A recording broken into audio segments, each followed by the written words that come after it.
Welcome back to the Coach's Road. I'm Don Burrows. Great article recently about the Celtics' 18th total NBA title. They beat the Mavericks, as you know. It's by Sopan Deb. And Mr. Deb says he is a diehard Celtic fan all of his life. He's also a great writer. Then he tells the story in this article of the Lakers having 17 titles. The Lakers trail the Celtics by 1. That's a big deal in Celtic-Laker rivalry. But he asks, what about that title by the Minneapolis Lakers in 1947-48? Why is it that that title by Minneapolis at the time does not count, but the Minneapolis Lakers win in 1948-49 does count on the Laker franchise championship log or legacy?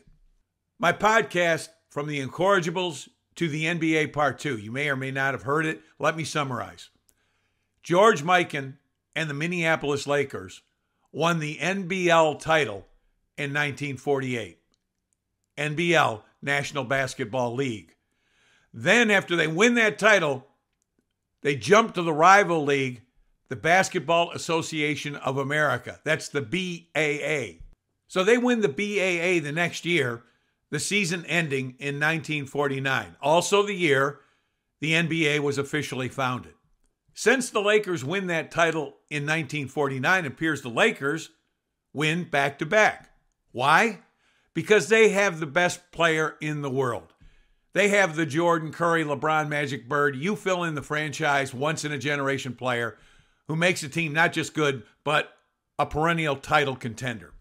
Mikan is the MVP of the NBL title in 1947-48 and the MVP of the BAA title in 1948-49 because he is an extraordinary player. He even has a drill named after him that every coach in this country, probably in the world, does. More so than extraordinary, though, he is a trailblazing player. Mikan is the first dominating big man, blazing a path for Russell, Wilt, Jabbar, etc. He changes basketball by rebuking the myth that a taller man, he's 6'10", is just too immobile to play. They play like a building, stuck in one spot. No, not Mikan. Watch him on YouTube. Just search George Mikan, and you'll see his strength, his hook shot, his mobility. But back to the story. Whichever league has Mikan is the strongest league because they have the greatest player in the world, therefore the greatest attraction. Yet, in the article Mr. Deb wrote, he looks back at the list of NBA champions, expecting to find a back-to-back for Mikan and the Lakers, and he finds that 1948-49, the Lakers win it. They beat the Washington Capitals for the 49 championship, 4-2. The Capitals had a young coach named Red Auerbach. He even sees the Lakers win in 1949 and 1950, beating Syracuse 4-2. So now the author is thinking, well, that's 3 in a row. But as he goes back and examines the 1947-48 season, it's not the Lakers. The 1948 NBA champions listed are the Baltimore Bullets. The Bullets beat the Philadelphia Warriors 4-2 to win the BAA. But in the NBL, the Minneapolis Lakers, led by Mikan, were the champions in 1948. They beat the Rochester Royals 3-1 in a best-of-5 series. Mr. Deb writes, why did this happen? Shoddy bookkeeping? Amnesia? A long-term conspiracy to make sure the Celtics stay ahead? Well, here are my answers with the last question first. It is not a Celtic conspiracy. And I have rooted for the Lakers over the years, mainly for players. I love Jerry West and Wilt Chamberlain, Magic and Kareem, Kobe and Shaq. Really enjoyed those teams and those players. And as I said, Auerbach is with Washington in 1948. He does not take over the Celtics until 1958 when he wins 8 titles in a row, wins 5 of those over the Lakers. Then Bill Russell takes over for Auerbach. He wins 2 titles in a row as player head coach. Both are over the Lakers. So 11 titles for Russell in 13 seasons. 7 of those titles are over the Lakers. That all transpires between 1957 and 1969, well past the NBA league founding. The more modern rivalry is then revived in the 1980s with Magic versus Bird, two fabulous teams filled with future Hall of Famers. On the other questions, it's important to understand the BAA. It is formed by men who have a business need. And so the BAA takes on the existing National Basketball League, which has been struggling to go national, but has figured a way to make it since formation in 1937. The NBL is basketball driven. Men of basketball heritage, like Jerry Archibald, owner of the Warren Pens in a northwest Pennsylvania town of 14,000. Archibald is the son of Lyman, an original incorrigible in James Naismith's class back in 1891. That makes them basketball blue blood. Also, there's a guy named Press Maravich, who's a guard for the Youngstown Bears in Ohio. Yes, that's the father of Pete. So you hear the NBL teams, smaller markets like the two I mentioned, Akron in Ohio, Fort Wayne in Indiana, Oshkosh and Sheboygan, both in Wisconsin. The new fledgling BAA has powerful and organized owners in the biggest markets in America. 11 franchises in 2 divisions. The Boston Celtics, New York Knickerbockers, Philadelphia Warriors, Toronto Huskies, and Washington Capitals in the East. In the West, the Cleveland Rebels, Detroit Falcons, Pittsburgh Ironmen, St. Louis Bombers, Chicago Stags. These are big city markets. The owners of these BAA teams are hard-nosed, razor-sharp businessmen, members of the Arena Managers Association of America. But that's way too dull a title to attract a basketball crowd, so they up their image and their brand, calling it the Basketball Association of America. These men of the BAA owned and or controlled indoor arenas in those major cities that I mentioned. Their goal is to book their arena. They're not interested in the sport or in its fundamentals. Their arenas sit empty for long portions of the winter in the 1940s, and now these arena owners see a way to fill their calendar and make their bottom lines better.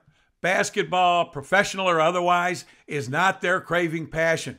It's just the perfect product to fill their arena so they can make more money. The NBL, on the other hand, is led by a bunch of men who are in it for the game.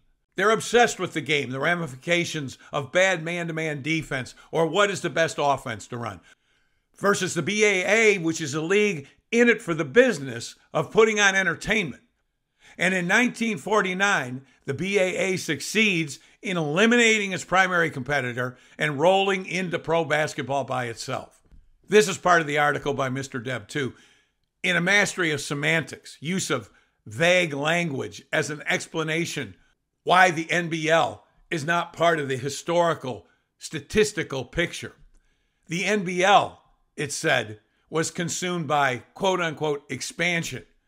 And only the BAA actually merged in 1949 when the name became the National Basketball Association, the NBA we know today. Question: who did the BAA merge with, if not the NBL? Technically, it really can't merge with a league that isn't even there yet.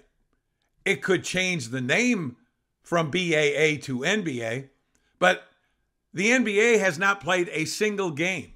It does not exist until the 1949 quote-unquote merger name change. Here it is. The NBA actually records its first game as November 1st, 1946. That's the New York Knicks at the Toronto Huskies. It's played at an arena, the Maple Leafs Garden. The Knicks won 68-66. The 7,000 in attendance saw a great game, but they showed for a BAA game. Even Mikan's Springfield Hall of Fame plaque reads, he began pro career in 47 with Chicago, then Minneapolis Lakers in 48, both NBL champions. Led the Lakers to 5 NBA titles in 6 years. That easily could have read 6 titles in 7 years, but it was crafted carefully to name the 2 NBL titles as outsiders, not of the realm of the most elite basketball league ever that we know today. An obvious snub. Not at the Lakers, though, but at the NBL, which has been around longer, as I said, 1937, and was just as competitive as the BAA. To answer the 3 questions of Mr. Depp, we already said it's not a conspiracy. The real rivalry is at least 10 years off when the NBA is formed. Is it shoddy bookkeeping? No. The BAA is excellent at business and organizing the front office, scheduling. They have a commissioner overseeing it all, running financial books, keeping league records and stats. They have a beautiful place to play, etc., etc. He asks, is it amnesia? Close, but not exactly. But I say more like wishful amnesia by the BAA as it becomes the NBA. Dismissive in trying to pretend that that other league never happened. The circumstantial evidence appears to me that the NBL was not just a competitor for the same market dollar, it became something more. The powers of the BAA, the arena managers, these were powerful men, well-connected men, and they were used to winning. But what is it they could not forgive, and for what? My best theory is money. Players cost more with the rival league in the picture to drive all costs up. The old saying, follow the money, because money brings out the most searing competitive edge in sports and human beings. In the words of Doc Brown, Back to the Future Part 1, the NBL was erased from existence. In the eyes of the NBA, anyway. I mean, with a simple Google search, you can find the history of the NBL and its proud run from 1937 to 1949, even sustaining play during and through World War II. It seems all of it descended beyond a battle for the market into a deep rivalry hinging on hatred. Something like the Celtics versus the Lakers in this modern era of the NBA. Thank you, Sopan Deb, for the excellent article. The headline, the Celtics have 18 championships. The Lakers, 17, and maybe more. Next post coming here soon. Please subscribe. It's free and it helps me. You can email me any ideas you would like to hear on this channel. My Gmail is in the credits, or you can comment here as well. This channel is The Coach's Road, where basketball coaches travel, along with passionate hoop enthusiasts. Don Burrows, over and out.